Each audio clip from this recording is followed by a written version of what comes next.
சமந்தாக்கு நேத்து கோயம்புத்தூர்ல இருக்கிற இஷா ஃபவுண்டேஷன்ல தான் கல்யாணம் நடந்திருக்கு. சமந்தா, ராஜ் நிதிமுருவ தான் கல்யாணம் பண்ணியிருக்காங்க. இவங்க கல்யாண ஃபோட்டோஸ் வெளியில வந்துட்ட அப்புறம் பார்த்தீங்கன்னா, நெறைய பேர் நெறைய விதமா பேசிட்டு இருந்தாங்க. சோஷியல் மீடியா ஃபுல்லா பார்த்தீங்கன்னா, இத பத்தி தான் வந்து பேசிட்டு இருக்காங்க. சமந்தா கூட அவங்களோட Instagram அக்கவுண்ட்ல கல்யாணத்துக்கு அப்புறமா ஒரு போஸ்ட்டும் போட்டிருக்காங்க. நெறைய ஸ்டோரீஸ வந்து ஷேர் பண்ணிட்டு வந்துட்டு இருக்காங்க. இந்த மாதிரி இருக்கிற சமயத்துல பார்த்தீங்கன்னா, சோஷியல் மீடியால சில பேர் என்ன சொல்லிட்டு இருக்காங்கன்னா, நாக சைத்தன்யா அண்ட் ஷோபிதா கல்யாணம் நடக்கும்போது அப்ப எல்லாருமே பார்த்தீங்கன்னா, நாக சைத்தன்யா அண்ட் ஷோபிதாவ நெறைய விமர்சனம் பண்ணிட்டு இருந்தாங்க. லைக் ஷோபிதா தான் காரணம் சமந்தா, நாக சைத்தன்யா பிரிஞ்சதுக்கு. நாக சைத்தன்யா வந்து சீட் பண்ணிட்டாரு. அப்படி இப்படின்னு வந்து பயங்கரமா வந்து இவங்க 2 பேர வந்து சோஷியல் மீடியால தாக்கி பேசிட்டு இருந்தாங்க. இப்போ நாக சைத்தன்யா ஃபேன்ஸா இருக்கட்டும், ஷோபிதாவோட ஃபேன்ஸா இருக்கட்டும், அவங்க சோஷியல் மீடியால என்ன பேசிட்டு இருக்காங்கன்னா, நாக சைத்தன்யா அண்ட் சமந்தாக்கு டிவோர்ஸ் ஆனது பார்த்தீங்கன்னா 2021ல. சமந்தா இப்ப கல்யாணம் பண்ண டைரக்டர் ராஜ் நிதிமுரு. அவரும் அவரோட வைஃப டிவோர்ஸ் பண்ணது 2022ல. Family man season 2 shoot start பண்ணது 2019ல. Family man season 2 shoot end ஆனது 2020ல.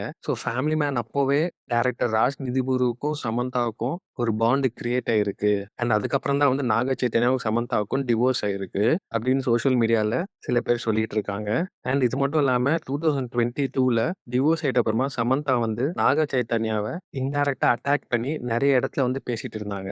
பட் நாக சைத்தன்யா பார்த்தீங்கன்னா வந்து ஒரு இடத்துல கூட சமந்தாவ தாக்கியோ பேசினது இல்ல. மியூச்சுவலா தான் வந்து பேசிட்டு வந்துட்டு இருந்தாரு. இந்த ஒரு வீடியோஸ் அதாவது நாக சைத்தன்யா அந்த டைம்ல பேசின வீடியோஸ்லாம் இப்போ சோஷியல் மீடியால எல்லாருமே ஷேர் பண்ணிட்டு வந்துட்டு இருக்காங்க. இப்போ ராஜ் நிதிமுரு அதாவது சமந்தா கல்யாணம் பண்ண டைரக்டரோட வைஃப் வந்து சோஷியல் மீடியால அவங்களோட Instagram அக்கவுண்ட்ல சில விஷயங்கள் சொல்லியிருந்தாங்க. Desperate people do desperate things அப்படின்னு சொல்லி இன்டைரக்ட்டா சமந்தாவ அட்டாக் பண்ணி தான் வந்து பேசியிருக்காங்க. நெறைய பேர் சோஷியல் மீடியால கர்மா இஸ் எ பூமராங் அப்படின்னு சொல்லிட்டு வந்துட்டு இருக்காங்க. இது ஒரு பக்கம் போயிட்டு இருக்கும்போது, சமந்தா அவங்களோட சோஷியல் மீடியால அவங்களுக்கு விஷஸ் தெரிவிக்கிற எல்லாரும் ஸ்டோரீஸ வந்து ஷேர் பண்ணிட்டு வந்துட்டு இருக்காங்க. அதுல வந்து பார்த்தீங்கன்னா, ராஜ் நிதிமுரு அதாவது சமந்தா கல்யாணம் பண்ண டைரக்டர் ராஜ் நிதிமுருவோட சிஸ்டர் வந்து ஒரு ஸ்டோரி போட்டிருக்காங்க. அவங்களுக்கு பதில் சொல்ற மாரி சமந்தா வந்து "thank you my darling. So blessed to have you in my life" அப்படின்னு சொல்லியிருக்காங்க. இது மட்டும் இல்லாம மேரேஜ் ஃபோட்டோஸ்லாம் அப்லோட் பண்ணியிருக்காங்க. அதுவும் தாண்டி ஒரு போஸ்ட்டும் போட்டிருக்காங்க. அந்த போஸ்ட் பார்த்தீங்கன்னா, அவங்களோட ஜிம் வொர்க் அவுட் போஸ்ட். அந்த போஸ்ட்ல பார்த்தீங்கன்னா, ஒரு மோட்டிவேஷனலா வந்து சில விஷயங்கள் சொல்லியிருக்காங்க. உங்க வாழ்க்கையில ஒரு பாயிண்ட் வரும். கிவ் அப் பண்ணிடலாம் அப்படின்னு வந்து ஒரு சிச்சுவேஷன் அமையும். அப்போ வந்து நீங்க கிவ் அப் பண்ணாம வொர்க் பண்ணிட்டே இருங்க.